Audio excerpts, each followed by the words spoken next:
Good afternoon, ladies and gentlemen.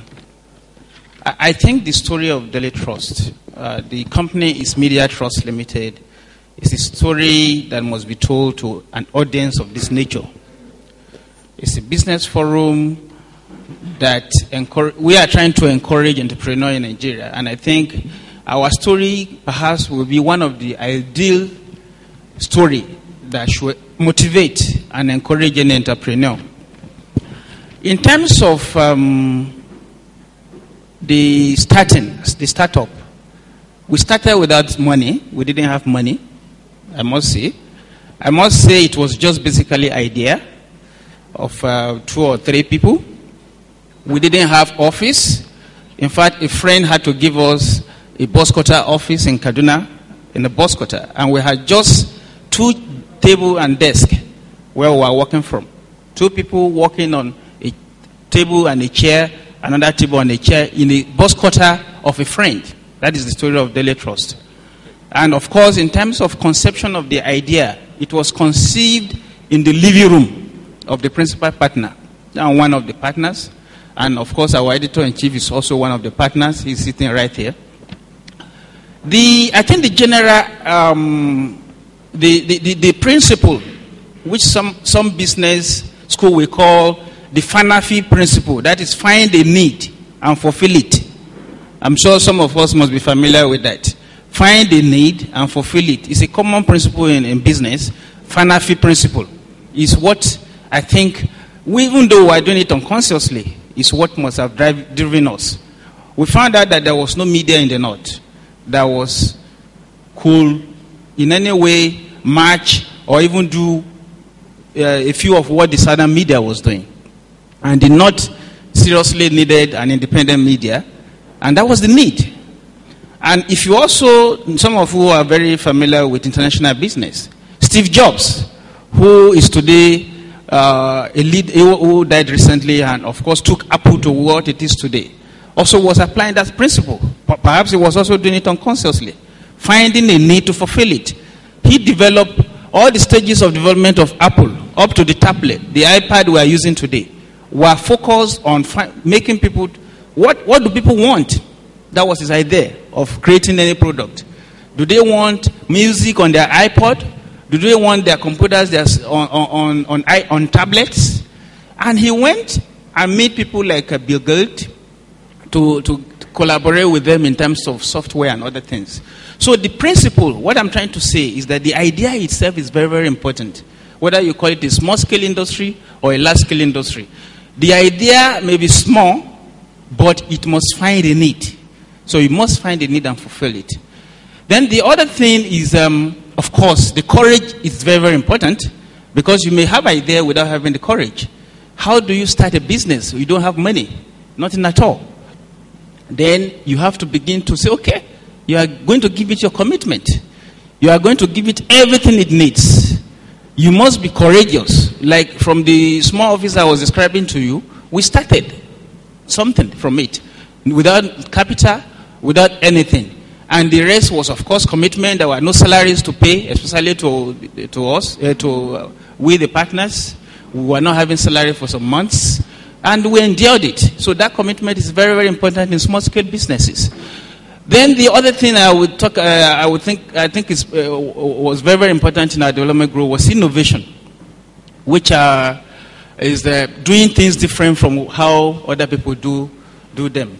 One thing we did that actually is very remarkable, even though when we look back ourselves, we are very proud of it, is outsourcing. Some of us must have been talking about outsourcing, that is to say, don't do what others can do for you. I think it's very, very important in business. In fact, I think Robert Greene, in his book, 48 Laws of Power, was also talking about never do what others can do for you. What it means is that once you can get people, partners, collaborators, who can do things that you don't have the capacity, you don't have the core competence to do, or you don't even have the capital to do, why don't you ask them to do it? The printing the paper, for example, is what I'm talking about. We didn't have money to have a press.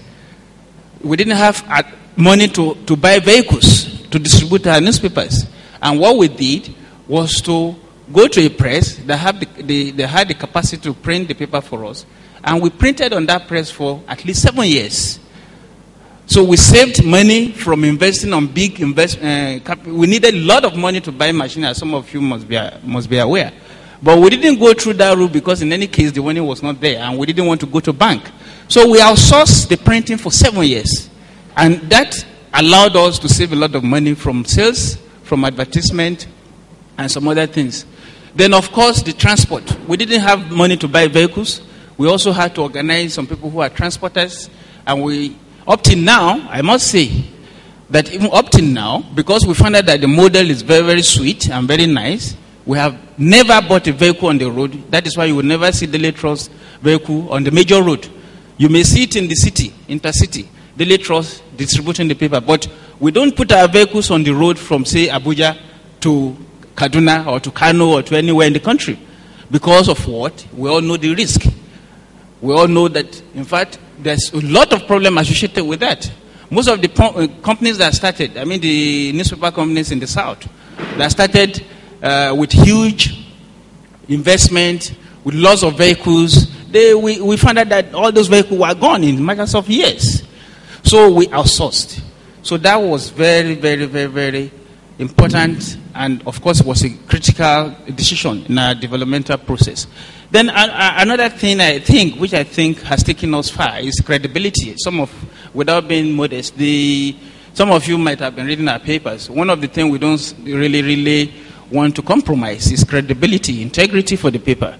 So, and I think it is the same with any business you are setting up, whether it's the very small scale businesses that my friend was trying to describe, which is even if you are selling akara, kose, or whatever you are selling on the streets, if you are not honest with your customers, there's no way you are going to go anywhere.